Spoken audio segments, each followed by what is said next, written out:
తిప్పరు చేయని అవసరం లేదు, కెమెరా తిప్పాలి అంతే, ఫోకస్ చేయాలి జనాల్ని. అది ఫోకస్ చేయడం అంటే ఫ్రేమ్లో చూపెట్టాలి, అందులో చూపెట్టాలి.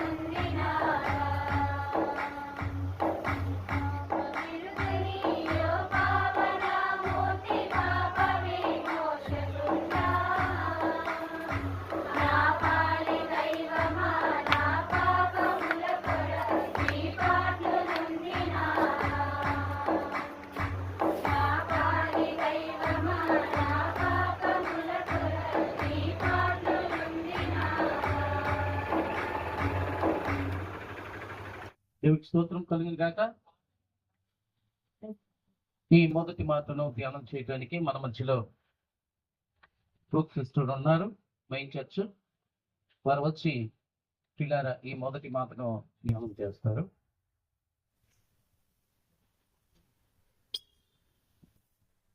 దేవుని నామంతో ఉన్నానండి. ఈ దినానికి తండ్రి మరి శిలువ మీద పలికినటువంటి 7 మాటల్లో మొట్టమొదటి మాటగా మనం క్షమించండి. మొట్టమొదటిగా ఆయన మరి పలికిన మాట ఏంటంటే, తండ్రితో ఆయన చెప్పుకుంటున్నారు, యేసు తండ్రి మీరేమి చేయించున్నారో మీరు ఎరుగరు కనుక వీరిని క్షమించమని అడుగుతున్నారు. అంటే ఇందులో 2 మాటలు ఉంటాయండి. ఒకటి, తండ్రిని ఆయన వేడుకుంటున్నారు, అడుగుతున్నారు.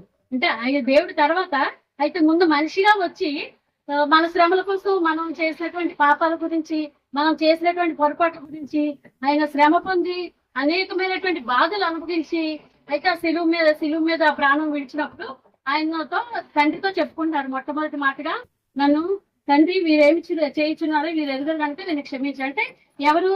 యేసు ప్రభు వారికి అనేక బాధలు పెట్టిన వారు ఉన్నారండి. అయితే సిలువ వేయక ముందు కొరడాలతో కొట్టారు, మరి ముళ్ళతో కిరీటము తలకు పెట్టారు, ఆయన పైన ఉమ్మ వేశారు, పక్కనే గుద్దులు గుద్దారు. మరి అనేక ఆ సిలువని ఎంతసేపు మోయించారు, అంత 150 కేజీలో ఉన్నటువంటి సిలువను మోయించి అన్ని శ్రమలు పెట్టుకుంటే వారు అయినా సరే ఆయన ఏంటంటున్నారు తెలుసా, తండ్రిని వేడుకుంటారు, తండ్రి వీరేం చేసిన అంత క్షమాపణ ఎవరిలో ఉంటారండి నిజంగానా? ఈ రోజుల్లో మనం అతను నమ్మిన మనకు కూడా లేదు ఇంతవరకు. నేను చెప్పాలి అంటే నేను చూసిన దాంట్లో ఆయన నమ్ముకున్నాం కానీ ఏదో లాభపరంగా వెళ్ళిపోతున్నాం కానీ ఆయన చేసిన దాంట్లో మనకు అవసరం కూడా చేయటం లేదండి. అయితే ఆయన తండ్రిని వేడుకుంటున్నారు అనమాట. ఇలాగ తండ్రి వీరేం చేయించినారో వీరు నెరవేరు, అలాంటి వారిని కూడా క్షమించమన్నారంటే నిజంగా ఎంత దయగల దేవుడు అండి. మనం నమ్ముకున్న దేవుడు, మనం మర్చిపోకూడదు ఆ విషయాన్ని. అయితే ఈ రోజుల్లో మనం చూసుకుంటే మరి తల్లిదండ్రుల్ని పిల్లలు క్షమించలేరు, పిల్లల్ని తల్లిదండ్రులు క్షమించలేరు. మన పొరపాట్లు మన ఎదుటి వారు చేసిన పొరపాట్లే కానీ మన వీధిలో లేదంటే మనం ఏదైనా ఒక మాట అంటే అది అలా గుర్తుంచుకొని పలానప్పుడు వాళ్ళు అన్నారు కదా, అలాంటి వాళ్ళు పగ తీర్చుకోవాలి. ఇలాంటి మాట దేవుడు మనం పాల్పిస్తున్నప్పుడు కూడా అలాంటి జనాలు కూడా ఉన్నారండి ఈ రోజుల్లో. కానీ ఆయన మాట అతను నమ్ముకున్నాము అంటే ఆయన మాట ప్రకారంగా మనం నడవాలి, కొంతలో కొంతైనా. అయితే ఒకసారి మత్తయి సువార్త 5వ అధ్యాయం 44వ వచనం ఒకసారి చూద్దామండి. నేను మీతో చెప్పున్నది ఏమనగా, మీరు పరలోకమందున్న మీ తండ్రికి కుమారులై ఉండినట్లు మీ శత్రువులను ప్రేమించుడి, మిమ్మల్ని హింసించే వారి కొరకు ప్రార్థన చేయుడి. చూసారండి ఎంత మంచి మాటలు చెప్తున్నాడు దేవుడు. అయినా మనం గ్రహించలేకపోతున్నాడు కొన్ని విషయాల్లోని. కొంతమందిని చూస్తూనే ఉన్నాను నేను కూడా. దేవుడు నమ్మి వాళ్ళు అప్పుడు అలాగన్నారు కదా, ఇప్పుడు ఇలాగన్నారు కదా, అలాంటి పగలే మనం పెంచుకున్నాం కానీ కనీసం మనం అని కూడా మనం క్షమించలేకపోతున్నాం. ఆయనకి ఏం అవసరం అండి? మనం చేసినటువంటి పొరపాటు గురించి ఆయనకి ఏమీ అవసరం లేదు. సిలువు పొందాలి, కుమారుని పంపించి తన కుమారుని మన కొరకు అలాగా సిలువుకి యాగం చేయాలని చెప్పేసి ఆయనకు అవసరం లేదు. కానీ మనం చేసిన పొరపాట్ల గురించి ఆయన అలాగుంటున్నారండి. అయితే మనమైతే ఎలా ఉండాలంటే, మొదటగా 2 విషయాలు చెప్పారు కదండి. తండ్రి వీరేం చేస్తున్నారు, వీరు అంటే ప్రార్థన చేస్తున్నారు. రెండోది క్షమించమని ప్రార్థన చేస్తున్నారు. అయితే మనకి చుట్టుపక్కల ఉన్న వాళ్ళు అవ్వచ్చు, ఎవరైనా మనకి విరోధస్తులు అయినా సరే మనం ప్రేమించాలంటండి. దేవుడు అలాంటి మాటలు చెప్పినప్పుడు కూడా మనం గ్రహించలేకపోతున్నాం, ఆయన మాటలు మనం వినికిడిలో పెట్టుకోలేకపోతున్నాం. అనేకమైన మాటలు దైవజనం చెప్తున్నా సరే అప్పుడే వింటున్నాము, తర్వాత మళ్ళీ మామూలు అయిపోతున్నాం. మనం అలా ఉండకుండా దేవుడు మనకు చెప్పిన మాట ప్రకారంగా మనం నడుచుకుంటే చాలా మంచిదండి. దేవుడు ఎంతో మేలు చేశాడు మనకి. నిజంగా మనం ఈ పాటికి ఎలా ఉండవలసిన వాళ్ళము, మన పాపాలు అయితే మనల్ని అప్పుడు కదా దేవుడు. కొంతమంది వ్యత్యాస ప్రశ్నలు ఎట్టేస్తారంటే అప్పుడు కదా చనిపోయాడు దేవుడు, ఇప్పుడు మన కోసం కాదు కదంటే అప్పుడు చనిపోయినప్పటికీ మన కొరకే ప్రతి ఒక్కరికి మనకు కూడా రక్షణ ఇచ్చాడండి దేవుడు. ఆయన చనిపోతేనే కానీ మనకు రక్షణ రాలేదు. ఆ చనిపోయినా సరే మనకు దేవుడు రక్షణ ఇచ్చాడంటే మనం ఎంత మనం కొనసాగించుకొని మన ఎదుగుపోతున్న వచ్చి మనం ఎవరినైనా మనం ఎప్పుడు ప్రేమించే వారంగా ఉందామండి. ఆయన మాటలు ఎత్తిపోయిన మనం ఇంతవరకు మనం ఎలా జీవించినప్పటికీ ఇప్పటి నుంచి దేవుడి మాటలను బట్టి ఆయన అంత శ్రమలు పెట్టిన వారినే క్షమించారంటే మనం ఏమీ లేకపోయినా సరే జనాలు క్షమించలేకపోతున్నాము. మనం దేవుడిని నమ్మిన వాళ్ళం కాబట్టి ఆ విధంగా మనం ఉందాము, క్షమాపణతో మనం ఉందాం. ఎవరైనా మనం లేవనన్నా ప్రార్థన చేద్దామండి. అంతవరకే ప్రార్థన చేసి వాళ్ళు ఇలా మారాలి దేవుడా, అంతవరకే మనం గ్రహించుకోవాలి తప్పించి అప్పుడు అలాగ అన్నారు కదా అని చెప్పి వాళ్ళ మీద పగలు పెట్టుకోవడం, వాళ్ళు వెళ్తుంటే మనం తిట్టడం, వాళ్ళు ఏదైనా అనడం అంటే అడవరకే సహజంగా ఉంటుంటే అందరిలో అలాంటి విషయాలు అవన్నీ తగ్గించుకొని మనం దేవుడి మాటలను బట్టి ఆయన అలాంటి వాళ్ళని క్షమించాలంటే మనం కూడా క్షమాపణ ఉండాలి, మనలో కూడా క్షమాపణ ఉండాలి. ఆ దేవుడిని అలా అంత శ్రమ పెట్టిన దేవుడిని అలా చేసి చెప్పండి. మమ్మల్ని కూడా రక్షించమని అయితే అది ఒక బస్ నెంబర్ చేస్తారా? దేవుడికి భయపడవా? మనకైతే ఇది న్యాయమే. మనము చేసిన వాటికి తగిన ఫలము పొందుతాడు. ఈయన ఏ తప్పిదమో చేయలేదని ఆయనను చూసి యేసు, మీరు మీ రాజ్యంలోకి వచ్చినప్పుడు వానితో నేడు నీవు నాతో కూడా ప్రదేశంలో ఉండు అని నిశ్చయముగా నీతో చెప్పుతున్నానని నేను. దేవుడి పరిశుద్ధ వాక్యం విధించిన కాక.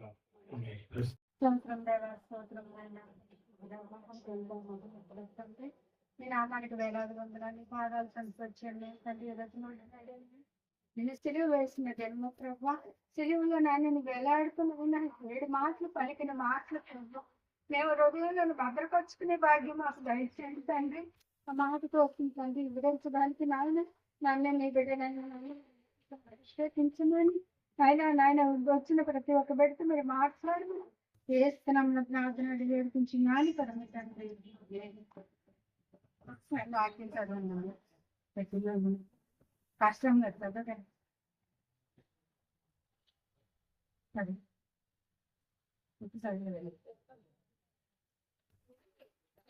నాతో కూడా పరదేశంలో ఉండమని నిత్యముగా నీతో చెప్పుచున్నాను.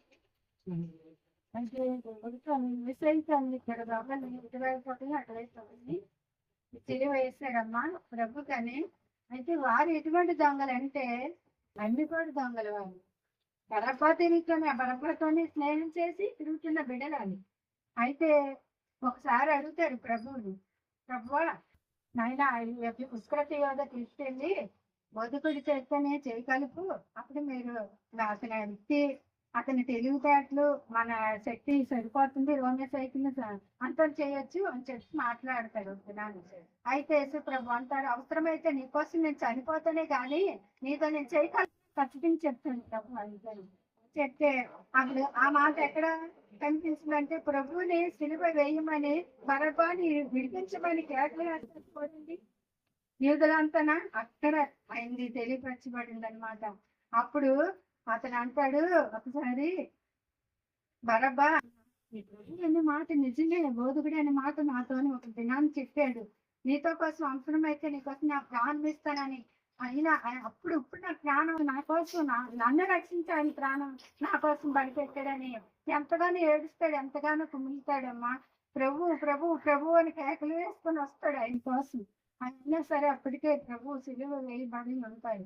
అయితే 2 దొంగలను ఒక దొంగ అంటున్నాడు, నువ్వు క్రీస్తువు కదా, నేను రక్షించుకో, మమ్మల్ని కూడా రక్షించు అంటే క్రీస్తు అంటే రక్షించడానికి వచ్చిన దేవుడు అని తెలుసు అందరికీ. అయితే అందుకని రక్షించబడతామని చెప్పేసి తెలిసింది కూడా ఆయన దూషిస్తాను, క్రీస్తు కూడా నువ్వు రక్షించుకొని మమ్మల్ని కూడా రక్షించాను అంటున్నాడు దేవుడు. అక్కడ కూడా ఆయన దూషించినట్టు కనిపిస్తుంది. మనం ఎన్నిసార్లు దేవుడిని కీడు జరిగినప్పుడు ఎన్నిసార్లు దేవుడు ఉన్నాడు, దేవుడు మేము నమ్ముకున్నది ఎందుకు మాకు ప్రయోజనం ఏం లేదు అని అంటుంటాం మనం కూడా ఒక్కోసారి. కానీ ఇంకో దొంగ అంటున్నాడు, ఆయన్ని గద్దించి అంటున్నాడు, నువ్వు నేను చేసిన దానికి ఇది శిక్ష ఫలము తగినదే, కానీ నేనేమో చేయలేదు, ఏ తప్పుదమ్మ ఇంట్లో లేదని సాక్ష్యం ఇస్తున్నాడు అమ్మ. అక్కడ ఎంత గొప్ప మనిషి ఉన్నాడు చూడు ఆయనకి. దొంగ అయినను అతను ఒక బందిపోటు దొంగ అయినను ఎన్నో ఘోరాలు నేరాలు చేస్తున్నప్పటికీ కూడా ఆయన పరిస్థితి ఆయన జీవితం ఒకసారి జ్ఞాపకం చేసుకున్నాడు ఆ చిలువలో ఉండి కూడా. అందుకే ప్రభువుని సన్మానించాడు, అక్కడ ఘనపరిచాడు, దేవుడికి మహింపరిచాడు. దేవుడు కుమారుడు కదా ఆయన చెప్పేసని తెలుసుకున్నాడు. ఎన్నిసార్లు ఆయన కోసం తెలుసుకున్నాడు మనకి ఎక్కడైతే రాయబడలేదు, మనకైతే తెలియదు. కానీ దేవుడు ఎంత క్షణంలో ఒక్క క్షణంలో మారు మనసు వచ్చింది ఆయనకి. మార్పు అంటాడు ఆయన. ఆ దొంగ అయినా సరే అప్పుడు అంటున్నాడు, ప్రభువా నీ రాజ్యంలోకి వెళ్ళినప్పుడు నన్ను ఒక్కసారి జ్ఞాపకం చేసుకోమంటున్నాడు. నన్ను ఏకం తీసుకెళ్ళిపో ప్రభువా, జ్ఞాపకం చేస్తాను. మనం కూడా ఎన్నోసార్లు ఆయన దగ్గర అడిగి ఉంటాం, ప్రభువా మమ్మల్ని జ్ఞాపకం చేసుకుంటండి, ఈ పరిస్థితుల్లో ఈ శ్రమలు కొంటే వెళ్తుంటండి, మాకు ఈ శ్రమల్లో మాకు బలం ఇవ్వండి, శక్తిని ఇవ్వండి, మాకు విజయాన్ని ఇవ్వండి. ఎన్నిసార్లు అడుగుంటాం ఆయన్ని. ఆ తండ్రి ఎప్పుడు కూడా అందరినీ ఆదరించే దేవుడు, ఓదార్చే దేవుడు. దొంగనైనా త్రోసివేయలేదు. నేడే నువ్వు నాతో కూడా పరదేశంలో ఉంటావు వాగ్దానం ఇచ్చిన దేవుడు. గొప్ప దేవుడు అమ్మా, గొప్ప దేవుడు. ఇంకా నమ్మకాలు కుటుంబాలు తిరుగు పెడతారు ఎవరైతే అందరూ కూడా నమ్ముకోమని చెప్దాము. వాళ్ళు కూడా ఒక మీద కాంటే చూవేస్తున్నా పర్వాలేదు, మనకి దేవుడే మనం పచ్చబడతాడు. తండ్రికి వందనాలు. ఈ కొద్ది మాటలు దేవుడు దీవించిన కాక ఈ ధ్యానం చేసినటువంటి వాకింగ్ కొరకు ప్రార్థన చేద్దాం ప్రియులారా. మన మధ్యలో వచ్చి ప్రార్థన చేద్దాం.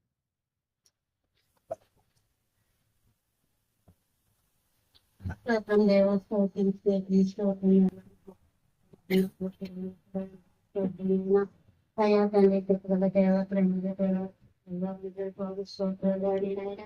ఇదిగో నా తండ్రి మీకు మంచి వెళ్ళదన్న తండ్రి కృపనైనా తండ్రి.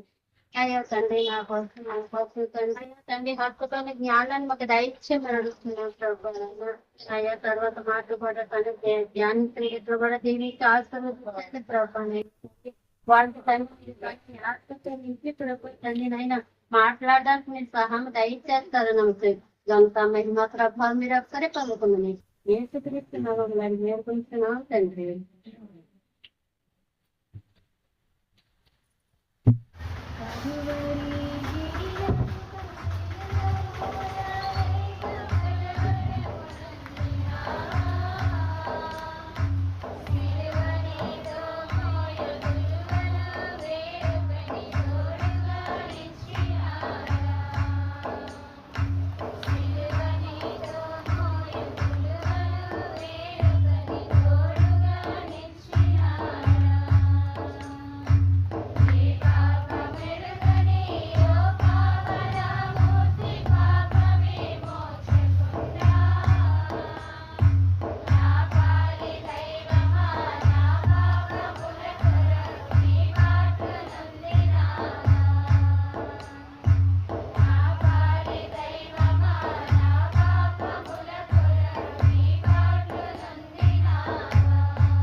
సమయంలో 3వ మాట చదువుకుందామండి ప్రియులారా.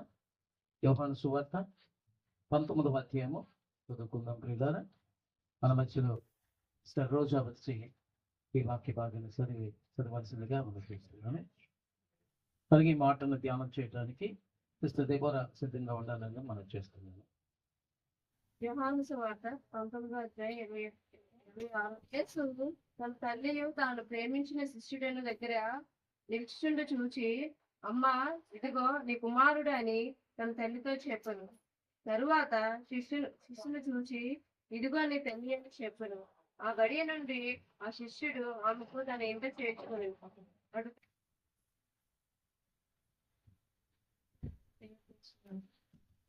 దేవరా వచ్చి ఈ 3వ వాక్యాన్ని ధ్యానం చేస్తాడు. ప్రార్థన చేస్తుంది. స్తోత్రం నాయన, భక్తిగా మహాకృపంగా తండ్రి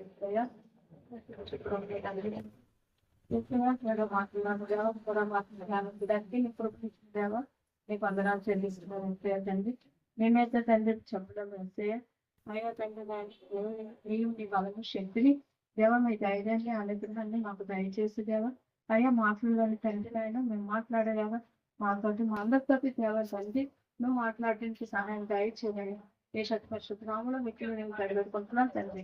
ఆమేన్. యోహాను సువార్త 19:26 అధ్యాయంతో మళ్ళీ ఒకసారి చదవండి అమ్మా. యేసు తన తల్లియు తను ప్రేమించిన శిష్యుడను దగ్గర నిల్చుండడం చూసి, అమ్మా ఇదిగో నీ కుమారుడు అని తన తల్లితో చెప్పాను. తరువాత శిష్యుడిని చూసి, ఇదిగో నీ తల్లి అని చెప్పాను. ఆ గడియ నుండి ఆ శిష్యుడు ఆమె తన ఇంటిని తెచ్చుకున్నాడు. అయితే ముందు వార్తను బట్టి రెండో వార్తను బట్టి తండ్రి మనతోటి సిలువలను ధ్యానించేటప్పుడు దేవుడు మూడో మాటకి అమ్మా ఇదిగో నీ కుమారుడు. అయితే ఆ సిలువలోనే ఆయన రక్తముతోటి శరీరం అంతా ఆయన ముద్ద అయిపోయి ఉన్నాడు. ఎలాగా ఏంటి నా తల్లిని విడిచి నేను ఎలా వెళ్ళిపోతానో తెలియదు. అయితే తల్లి కొడుకు దగ్గరకు వచ్చి ఇదిగోటమ్మా నా బిడ్డ అని చెప్పడానికి ఇది లేదు. మోకరించి దీనంగా చూస్తున్నది, ఏం చెప్పాలి ఏంటని. అయితే ఇప్పుడు కొడుకు ఏం చేశాడంటే, అంటే నా తల్లిని విడిచి పోతాను. అయితే నా తల్లిని బాధ్యతగా చూసేవాళ్ళు ఎవరు. అయితే ఆయన చెప్పే మాటలు 3 ఉన్నాయి, 4 కనబడుతున్నాయి. ఎలా అంటే ఒక మాట నుంచి ఆయనది బాధ్యత కనిపిస్తుంది, రెండో మాటలో ఆందోళన కనిపిస్తుంది, మూడో మాటలో జాగ్రత్త కనిపిస్తుంది, 4వ మాట నమ్మకం. అయితే నా తల్లిని ఎవరి చేతిలో పెట్టాలి, ఏ రీతిలో పెట్టాలి, ఈ 4 మాటలు ఒకటి ఆందోళన కనిపిస్తుంది, రెండోది నుంచి బాధ్యత కనిపిస్తుంది, జాగ్రత్త కనిపిస్తుంది, నమ్మకం కనిపిస్తుంది. నా తల్లి భూమి మీద పెడుతున్నందుకే ఆమె బ్రతకడానికి ఒక కుమారుడు కావాలి. అంత నమ్మకమైన కుమారుడు ఎవరున్నారు, ఏది ఎలాగ నా తల్లిని ఏ లెక్కల్లో అప్పచెప్పాలని ఆయన చాలా సిలువ మౌనం మీద ఎంత బాధపడలేదో ఆయన మాటల్లోనే మనకు తెలుస్తుంటే ఇప్పుడు ఏంటి, మొత్తానికి నుంచి యోహాన్ని తమ్ముడు అని పిలుస్తాడు. ఆ తమ్ముడిని ఎలా అంటే అమ్మా ఇదిగో నీ కుమారుడు అని చెప్పేసి ఆ తల్లిని అప్పచెప్పగానే అనేసి ఆ తల్లి నుంచి సంతోషపడ్డది. అంటే యోహానికి కూడా తల్లి లేదు, ఆయన నా తల్లిని తీసుకొచ్చి ఇదిగో నీ కుమారుడు ఇదిగో నీ తల్లి అనేసి అక్కడ చెప్పగానే ఇద్దరికిద్దరు ఒకరికొకరు చూసుకున్నట్టుగా మనం ఈ లేఖనంలోనే చదివించి ఉన్నది. కానీ ఈ విషయంలోకి వస్తేప్పటికి మాత్రము ఆ బాధ్యత అనేది ఎవరు, ఉదయం వచ్చే వరకు ఎత్తుకునే వాడిని నేనే కదా అన్నారు ఆయన. ఆయనను దేవా. అయితే ఈ కొడుకుని మాత్రం ఆ లెక్కల్లో నొప్పచెప్పాలంటే ఈ రోజుల్లోనే ఎవరున్నారు. అయితే మనం ఆ లేఖనంలో చూస్తే నాయూరు గ్రామంలోని నుంచి లోకా సువార్త 7:11 నుండి 15 ఒకటి చదవండి అమ్మా. లోకా సువార్త 7:11, 16, 11 నుండి 16 వరకు. వెంటనే ఆయన నాయుడు ఊరికి వెళ్తుండగా ఆయన శిష్యులను బాహజాహు సల్మోనును ఆయనతో కూడా వెళ్ళుచుండేది. ఆయన ఊరి గమని వద్దకు వచ్చినప్పుడు చనిపోయిన ఒకడు ఎలుపులకి మోసుకుని పోవచ్చున్నాను. అతని తల్లికి అతను ఒక్కడే కుమారుడు, ఆమె విధవరాలు. ఆ ఊరి జనులు అనేక ఆమెతో కూడా ఉండేది. ప్రభు ఆమెను చూచి ఆమె అందు కనికరపడి ఏడవద్దమ్మా చెప్పారు. దగ్గరికి వచ్చి పాడిన ముట్టగా మోయిచున్న వారు నిలిచిరి. ఆయన చిన్నవాడా లెమ్మని నీతో చెప్తుండగా ఆ చనిపోయిన వాడు లేచి కూర్చుండి మాట్లాడి సాగను. అప్పుడు కూడా యేసయ్య మనకి ఆ విధవరాలు తల్లి, అసలు ఎవరు లేరు, నా కొడుకు నాకు బాధ్యత ఏమున్నది అని ఆ తల్లి ఏడుస్తున్నప్పుడు ఆ కుమారుడు కూడా ఇదిగోటమ్మా అని అక్కడ కూడా ఆయన కొడుకుని తీసుకొచ్చి తల్లి గొప్ప చెప్పారు. అయితే ఈ దినాల్లో మనకి తల్లి పట్ల కొడుకు పట్ల ఎలా ఉన్నారు, మనం ఏ లెక్కల్లో ఉన్నాం, తల్లి బిడ్డల ప్రేమ ఎలా ఉంది ఇది చూస్తుంటే చాలా మందికి తల్లి కొడుకు మీద బిడ్డల మీద తల్లి ఒక మాట చెప్తే పట్టరు. అలాగే పిల్లలు కూడా చెప్పేది ఏదనేది కూడా అర్థం చేసుకోరు. 2 విధాలుగా ఉన్నాయి. రెండు విధాలుగా ఉన్నాయి. తల్లి బిడ్డలు రెండు విధాలుగా ఉన్నాయి. అర్థం చేసుకునేది పిల్లలు తక్కువ ఉంటే, అర్థం చేసుకునే తల్లిదండ్రులు కూడా పిల్లల విషయంలోనే అటు తక్కువ ఉన్నారు. అలాగే కాకుండా ఇద్దరు సమానంగా ఉండాలని అంటే ఒకరికొకరు తగ్గించుకుండాలి. తగ్గించుకునేటప్పుడు మనకి ఆ ప్రేమ కనిపిస్తుంది. ఆ యేసే ప్రేమ ఇందులో కనిపించింది. ఆ ప్రేమ ఎలా ఉన్నదంటే ప్రతిదీ కూడా మనకి యేసే ప్రేమను బట్టి మన బిడ్డలకి ఎంత తప్పు చేసినా సరే, ఇప్పుడు దొంగల విషయంలోని కూడా తప్పు చేసినా సరే క్షమించమన్నారు. అలాగే తండ్రి, అలాగే మీరు ఏం చేస్తున్నారో తెలియదని చెప్పేసి కూడా తెలియలేదు. మొదటి మాటలో కూడా క్షమించమన్నారు. రెండో మాటలో కూడా ఏం చేస్తున్నారు, నాతో కూడా పరదేశంలో ఉందని అన్నారు. మూడో మాట దగ్గరకు వచ్చేసరికి అమ్మ ఎదుగో నీ కుమారుడు అంటే ఈ రోజు పిల్లలు మనకి ఏ రీతిలో ఉంటున్నారు అనేది మనకి తెలియదు. కానీ సిలువలో ఉంటుండగా కూడా నిజంగా ఆ తండ్రి పిల్లల పక్షాన తల్లి పక్షాన ఎంత బాధ్యతగా ఉన్నారో ఉండి ఈ మాటని దేవుడు మన కోసం ఎంత దీనిగా చెప్పారు. కానీ మన పిల్లలు ఇప్పుడు ఏం చేస్తున్నారు అనేది మనకి చూసుకుందాం. అలాగే ఎఫెసీయులు 6:2 చూడండి అమ్మా.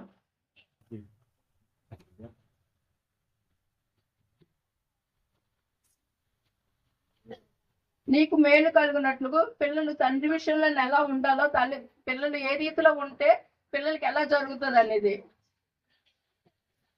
నీ తల్లిని నీ తండ్రిని సన్మానించుము, అప్పుడు నీవు భూమి మీద దీర్ఘాయుష్మంతుడు అగుదువు అనేసి మనకి సెలవు ఇచ్చేది.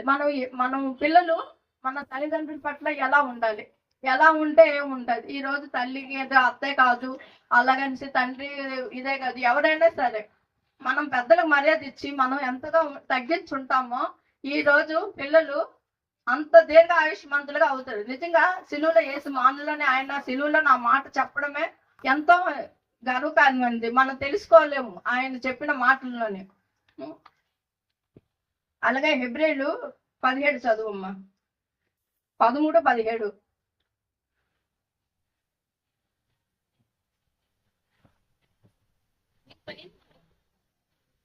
మీ పైన నాయకులుగా ఉన్నవారు లెక్క ఒప్పచెప్పిన వారి వలె మీ ఆత్మలను కాయిచున్నారు. వారి దుఃఖముతో ఆ పని చేసిన ఎడల వారికి నిష్ప్రయోజనం కనుక దుఃఖముతో కాక ఆనందంతో చేయనట్లుగా వాళ్ళ మాటలు విని వారికి లోబడి ఉండేది. అయితే మనం దేవుడు సిలువలో చెప్పేటప్పుడు తల్లిని కుమారుని అప్పచెప్పారు. అలాగే మన సంఘం అంతటికి మనం తల్లిదండ్రి, పాస్టర్ గారు అంటే పాస్టర్ గారు తల్లిదండ్రులు, మన ఆత్మలంతా వాళ్ళ చేతికి అప్పచెప్పారంటే మనం ఆయన చేసిన ప్రతి మాట వినాలి, విని ఆయనకి లోబడాలి. ఆయన అంటే ఆయన మాట, ఆయన పైన ఉన్న అధికారికి ఆయన లెక్క అప్పచెప్పవలసింది ఉన్నది కాబట్టి మనల్ని దెబ్బలాడినా తిట్టినా గసిరినా ఏమన్నా సరే లోబడి, ఎందుకంటే అది మన మంచి కోసమనే మనం తీసుకోవాలి తప్ప. కానీ ఆయన అంటే మేము ఎందుకు పడాలి, ఆ మాట అనేది అసలు మన హృదయంలోకి అది రాకూడదు. రాకుండా ఉండు పక్షాన ఇప్పుడు మన తల్లిదండ్రుల పిల్లల విషయంలో మనం ఎంత ఆలోచిస్తున్నామో మన పైన పాస్టర్ గారైనా పాస్టర్ గారైనా సరే మన కోసం ఆయన ఎలా ఆలోచిస్తున్నారు అనేది నిజంగా సిలువలో చెప్పిన ఆ మాటకి ఇప్పుడు మన సంఘాన్ని కూడా ఆయన చేతులకు అప్పచెప్పినట్లుగా, ప్రతి ఆత్మను కూడా ఆయన చేతులకు అప్పచెప్పినట్లుగా ఆ ఆత్మలోని ఏ రీతిలో ఉండాలనేది కూడా ఆ మాటల్లోనే మన. ఎందుకంటే ఆందోళన, బాధ, బాధ్యత, నమ్మకము అంటే ఎవరి చేతులకి ఎలా అప్పచెప్పాలనేది ఆయనకి ఎంత బాధతో ఉన్నారంటే మనము కూడా అతి బాధ్యత గలగా ఆ తల్లిదండ్రుల పక్షాన ఉండాలని అనుకుంటున్నాం. అలా ఉండేటప్పుడు మన ఎఫెసీయుల గ్రంథం 6:2 చదివినట్లుగా నీ తల్లిని నీ తండ్రిని సన్మానించినట్లుగా, అలాగే దైవజనుడికి సన్మానించి మనం ఉండే రీతిలో ఉంటే మనకి పైన ప్రతి దీవెన ఆశీర్వాదము మన పైన వస్తుంది. ఈ నమ్మకం, ఈ మాటలు దేవుడు వినుకుండా దీవించబడును గాక. ఆమేన్. ఈ జ్ఞానం చేయబడినటువంటి మాటల గురించి మన మధ్యలో షారన్ దోస్తులు వచ్చి ప్రార్థన చేస్తారు. స్తోత్రం నాయన, స్తోత్రం స్తోత్రం దేవా, స్తోత్రం నాయన, స్తోత్రం బాబు, మహాగణుడ, మహానతుడ, సర్వనతుడ, సర్వతకారి, సకల ఆశీర్వాదాలకి కారణభూతుడ, నా ప్రియ పర్లకు తండ్రి బాబు, మీ పరిశుద్ధ నామాన్ని పొందనాలు స్తోత్రాలు చెల్లించుకుని తండ్రి 7 మాటల్లో ప్రభా నాయన ఒక్క మాట కూడా పొందిపోయిన మాట కాదు, నీకు అమూల్యమైన మాటలు ప్రభా నాయన యేసయ్యా తండ్రి. అయ్యా నాయన తల్లి నీగా 3వ మాట ప్రభా నాయన నాయన తల్లిని ప్రభా నాయన నాయన బిడ్డడి కప్పు చెప్తున్నట్టు ప్రభా బిడ్డని తల్లి కప్పు చెప్పినట్టు ప్రభా నాయన నిజమే ప్రభా నాయన ఎంత గొప్ప మాటలు ప్రభా నాయన నీ విలువైన మాటలు అమూల్యమైన మాటలు ఆ సిలువలో ప్రభు భారంతో బాధ్యతతో ప్రభా నాయన ఎంతగా మాట్లాడావు తండ్రి ఎంత గొప్ప దేవుడివి తండ్రి ఎంత మంచి దేవుడివి తండ్రి యువకులనైనా తండ్రి నమ్ముకొని వాళ్ళ తగ్గించుకునే జీవితాలైతే లేవు తండ్రి దయతో క్షమించు ప్రభా మన్నించు ప్రభా నాయనా యేసయ్యా నా బాబు నువ్వు ఎంత గొప్పవాడివి తండ్రి నాయనా మేమున్న స్థలంలో నేనున్న స్థలంలో ఉన్నావు తండ్రి యేసయ్యా నాయనా నాయనా దేవుడు నాయనా నా తండ్రి నువ్వు మరణించకపోతే తండ్రి మా శిక్షణను నాయన తండ్రి అనుగ్రహించకపోతే నేనేమవుతాను తండ్రి మీ రక్షణ నాయన మాకు లేకపోయి ప్రభు నా తండ్రి నాయన నీ విలువైన రక్షణ మాకు ఇవ్వడానికి నువ్వు ఎన్ని శ్రమలు పొందావు తండ్రి నీ బాధ్యతలు ఎన్నున్నాయి ప్రభు ప్రతిదీ కూడా ఎంతో నాయన మూలమైంది తండ్రి నాయన యేసయ్యా నాయన సిలువలో మాటలు ప్రభు 7 మాటలు జ్ఞానం చేసిన బిడ్డలో మీరు ఉండండి తండ్రి నా తండ్రి బిడ్డలకు తెలివి జ్ఞానాన్ని ఇవ్వండి ప్రభు మీ ఆత్మశక్తితో నింపండి ప్రభు నాయన నీ మాట్లాడినప్పుడు హృదయానికి హత్తుకునే మాటలుగా ప్రభు వాళ్ళు మాట్లాడింది వాళ్ళు కాదని ప్రభు నివ్వని ప్రభు నాయన ఆ మాటలు తండ్రి మా హృదయంలో ఫలించుకునేలాగా మీరే సహాయం చేయమని మీ చేతులు కప్పు చెప్పుకుంటూ నాయన 3వ మాట చదువుని బిడ్డను కూడా జ్ఞాపకం చేసుకోమని అయ్యా 3వ మాట మా హృదయంలో తండ్రి ఫలించుకునేలాగా మీరే సహాయం చేయమని యేసుక్రీస్తు నామములో నా ప్రార్థన వేడుకుంటున్నాం పరమ తండ్రి.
స్తోత్రం.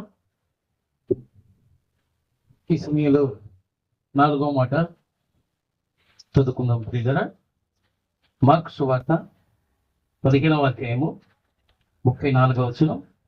మన మధ్యలో అలీషా రాణి వచ్చి ఈ వాక్యాన్ని చదివే ప్రశస్తులు మనం చేస్తున్నాం.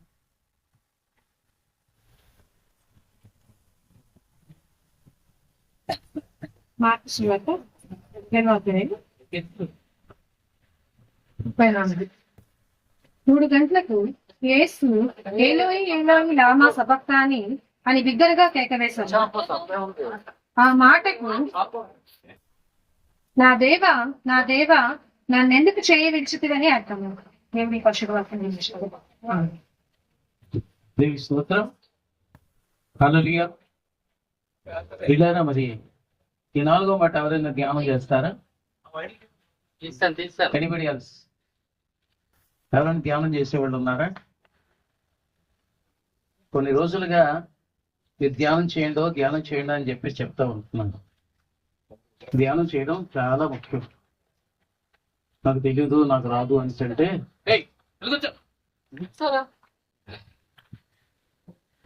మీరందరూ నేర్చుకోవాలి.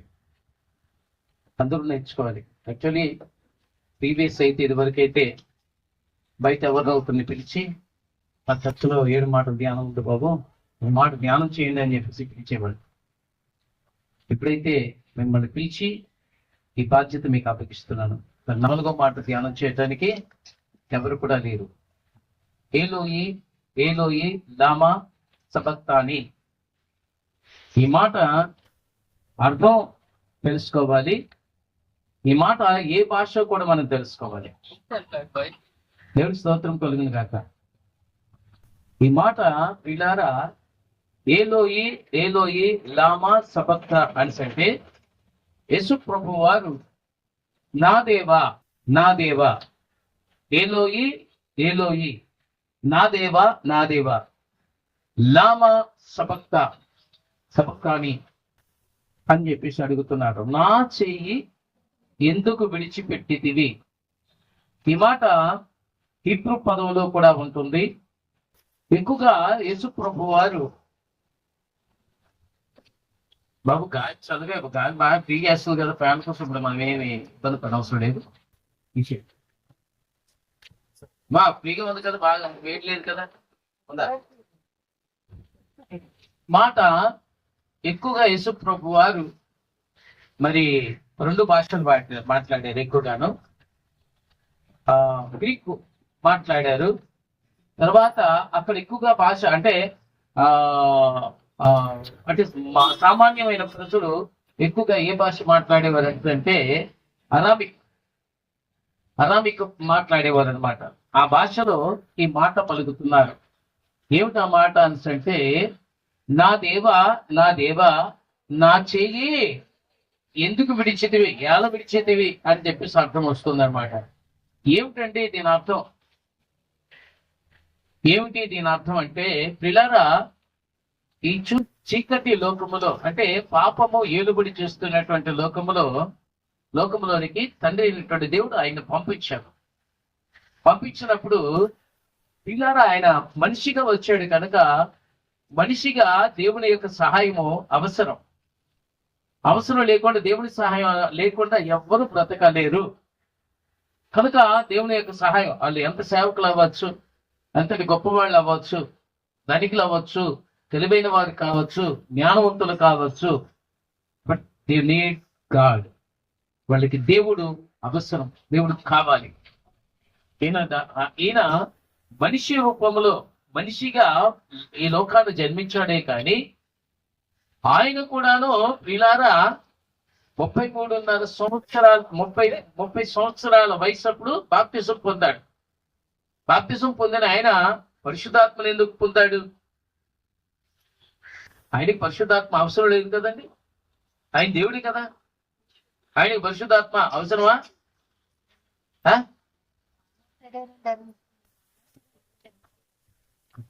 ఆయన 100% మనిషి, 100%, 100% ఆయన మనిషి.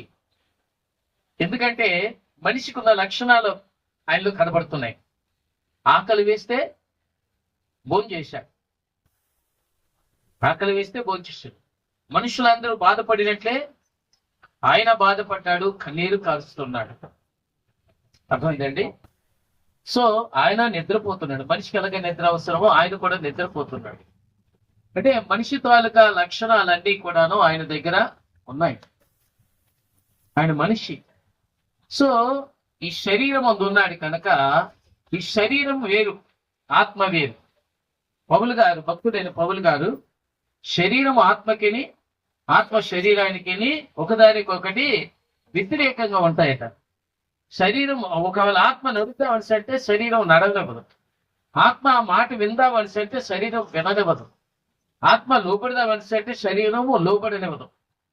దీని కాదుక పరిస్థితి ఇది అనమాట. అంటే ఇవి రెండింటికి ఎక్కడా కూడా పొత్తు కుదరదు. ఈ రెండింటిని పొత్తు కుదుర్చేది పరిశుద్ధాత్మ దేవుడు. రెండింటిని అంటే ఆత్మని శరీరాన్ని. వీళ్ళారా ఆత్మ అనేసరికి కేవలం పరిశుద్ధాత్మ దేవుడు మాత్రమే కాదండి. ఆత్మ అనేసరికి పరిశుద్ధాత్మ దేవుడే కాదండి, మానవ సంబంధమైనటువంటి ఆత్మ ఉంది. అది నీది. నీ ఆత్మ రక్షించడం కొరకే యేసు ప్రభు వారు వచ్చారు. నీ ఆత్మను బలపరచడం కొరకే పరిశుద్ధాత్మని ఇచ్చారు. కనుక ఇవి కలిగి నువ్వు ముందుకు సాగిపోవాలి. ఆత్మదేవుడు మనకెందుకు ఇచ్చాడు అండి? పరిశుద్ధాత్మను ఎందుకు ఇచ్చాడు? భూమి మీద నీవు ఆయన నమ్ముకున్న తర్వాత, బాప్తిసం పొందిన తర్వాత అందరికీ వేరైపోతావు. ఎవరితో నీకు ఎలాంటి సంబంధం ఉండదు. ఎందుకంటే నా యేసే ముఖ్యం, నా యేసే రక్షకుడు, నా యేసు మాటే నేను వింటానని నువ్వు డిసైడ్ అవుతావు. ఆ టైంలో అందరి నుంచి నువ్వు విడిపోయేటటువంటి ఒక పరిస్థితి ఉంటుందన్నమాట. ఆ క్షణములో నువ్వు ఒంటరి అయిపోతున్నావు. అందుకే 14:18 యోహాను సువార్త 14:18 అంటారు, మిమ్మల్ని అనాథలుగా విడువను. దేవుడి స్తోత్రం. అనాథగా విడువను అంటే నేనేం చేస్తానంటున్నాడు, నీకెప్పుడు కూడాను ఆయన వాగ్దానం చేస్తున్నాడు కదండి, మీ యొద్ద ఎల్లప్పుడూ ఉండుట కొరకే వేరొక ఆదరణకర్తను సత్యస్వరూపుని ఆత్మను. పిల్లల మత్తయి సువార్త 28వ అధ్యాయంలో కూడా ఏమంటున్నాడు, మీతో యుగ సమాప్తి వరకు సదాకాలము ఉంటాను అని చెప్పేసి. అంటే ఆయన తోడు లేకపోతే నువ్వే పని చేయలేవు. ఎందుకంటే ఈ లోకంలో మనము ఈ లోకాన్ని జయించాలి, సాతాన్ని జయించాలి. పిల్లారా, నీ శరీరాన్ని నువ్వు జయించాలి. వీటన్నిటినీ జయించాలంటే దేవుని హస్తం తోడుగా ఉండాలి. అందుకే యేసుప్రభు అంటాడు, ఏలోయి ఏలోయి లామా సబక్తాని అంటే, దేవుడా నా చెయ్యి ఎందుకు విడిచిపెట్టాల్సి అంటే, ఇంతవరకు ఆయన చేసేటటువంటి ప్రతి కార్యములోనూ తండ్రి అయినటువంటి దేవుని హస్తం ఉంది. అందుకే ఆయన అనేకమైనటువంటి కార్యాలను జయిస్తూ జీవితంలో ముందుకు సాగిపోయాడు. అయితే ఇప్పుడు ఆయన తండ్రి అయినటువంటి దేవుడు ఎందుకు చెయ్యి విడిచిపెట్టాడంటే, ఆయన పోరాడవలసినటువంటి పోరాట పటిమ ఉంది. ఏమిటా పోరాటం అంటే, చీకటితో పోరాడాలి. చీకటి అంటే సాతానుడితో పోరాడాలి. సాతానుడితో పోరాడవలసిన సమయం వచ్చింది. అదే గెలిపండి. చూడండి, స్పోర్ట్స్ లను జాగ్రత్తగా ఆలోచించండి. స్పోర్ట్స్ ఉన్నాయనుకోండి, స్పోర్ట్స్ లో కోచ్ అనబడేటటువంటి అంటే తరఫీదు ఇచ్చేటటువంటి కోచ్ ఉంటాడు. ఎంతవరకు ఉంటాడు? కోచింగ్ ఇచ్చేంత వరకు ఉంటాడు. కానీ ఇలాగా గ్రౌండ్ లో దిగినప్పుడు కోచ్ ఉంటాడే అనకాదులా. ఈ ఆడేవాడు, ప్లే చేసేవాడు అన్ని స్పోర్ట్స్ అంటే ఆ రన్నింగ్ లేకపోతే క్రికెట్ లేకపోతే ఫుట్బాల్ ఏదో చేస్తున్నాడు అనుకోండి, ఏదో స్పోర్ట్స్ ప్లే చేస్తున్నాడు. ఆ కోచ్ రా రాటి కోచ్ రాడు, ఈయన పిలవలేడు. అంటే ఏం తెలుసుకున్నాడు, ఏం నేర్చుకున్నాడు, తన ప్రతిభను కనపరచవలసినటువంటి సమయం వచ్చింది అనమాట. అలాగే యేసు ప్రభు వారి యొక్క ప్రతిభను కనపరిచే సమయం. అందుకే పిల్లరా, ఆ ఆఖరి క్షణములో నా దేవా నన్నేలా చేయి విడిచితివి అని చెప్పేసి పిల్లరా ప్రభువుని, తండ్రి అయినటువంటి దేవుడిని ఆయన అడుగుతున్నాడు అనమాట. దేవుడికి స్తోత్రం కలుగునుగాక. సో కనుక ఈ విషయాన్ని బట్టి పిల్లరా ఒక విషయం మనం అందరం జ్ఞాపకం చేసుకుందాం. ఆయన చెయ్యి మనము ఆయన చెయ్యిని విడిచిపెట్టకూడదు. ఎక్కడ కూడా ఆయన చేతిని విడిచిపెట్టకూడదు. అర్థమైందండి? చేతిని విడిచిపెట్టడం అంటే నీలో నుంచి ఆయన ఆత్మ వెళ్ళిపోయిందని లెక్కే. సౌలుని గురించి ఆలోచిస్తే సౌలు ఎందుకు భ్రష్టుడు అయిపోయాడు? దేవుని ఆత్మ అతన్ని విడిచిపెట్టి వెళ్ళిపోవడాన్ని బట్టి. ఎందుకు విడిచిపెట్టి వెళ్ళిపోయిందంటే, దేవుని మాటను లక్ష్య పెట్టలేనందుకు దేవుని ఆత్మ అతన్ని విడిచిపెట్టినట్లుగా మనం చూస్తున్నాం. దయచేసి పిల్లారా, ఈ మాటను బట్టి పిల్లారా, దేవుడు ఆ ప్రభువుని పరీక్షించాడు. ప్రభువుని అంటే తన ప్రతిభను, అలాగే నీ ప్రతిభను. నీకు కూడాను విశ్వాసం ఉంటుంది, ప్రార్థన ఉంటుంది, వాక్యం ఉంటుంది, అన్నీ చేస్తాం. నీకు కూడాను ఆయా సమయాల్లో, సందర్భాలలో ఎల్లప్పుడూ దేవుడు ఉంటాడని కాదు, నీవు బలం పొందుతున్నావు. నీ బలం పొందుతున్నావు అంటే ఎప్పుడు నీ బలాన్ని చూపించాలి? ఎప్పుడు ప్రాక్టీస్ అయినా బలం చూపించాల్సిన సమయం వచ్చినప్పుడు నువ్వు బలం అప్పుడు దేవుడు నీ పక్కన ఉండడు. నీవింతవరకు దేవుడి దగ్గర ఏమిటావో ఆ ప్రతిభను కనపరచవలసినటువంటి సమయం.